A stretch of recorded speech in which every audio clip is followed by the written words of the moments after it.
যাইনি, আমার এখানে যে দাদা ভাইরা কীর্তনের আয়োজন করেছে, ভগবানের কাছে প্রার্থনা করি জন্ম জন্মান্তরে যেন এই পথেই এগিয়ে যেতে পারে।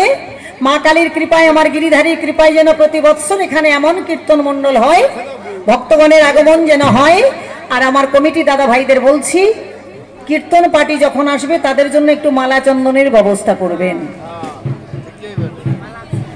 মালা চন্দনের ব্যবস্থা করতে হয়, কারণ মহতি হরিবাসরে সবাই যখন কীর্তন চলে সেখানে মালা এবং চন্দন দিতে হয়। এটা আমার দাদাদের জানা নাই, তার জন্য আমি বললাম কিছু মনে করবেন না, কথাটা মনে করে আবার আগামী বছরে এটা আয়োজন করবেন। আমার জায়গায় যে পার্টি আসুক না কেন তাকে মালা চন্দন দেবেন, এবং যত বাসরে ভক্তরা থাকবে সবার কপালে চন্দনের টিকা দেবেন। নিতাই গৌর প্রেমানন্দ, হরি হরি হরি বল। সুরধ্বনির কিনারায়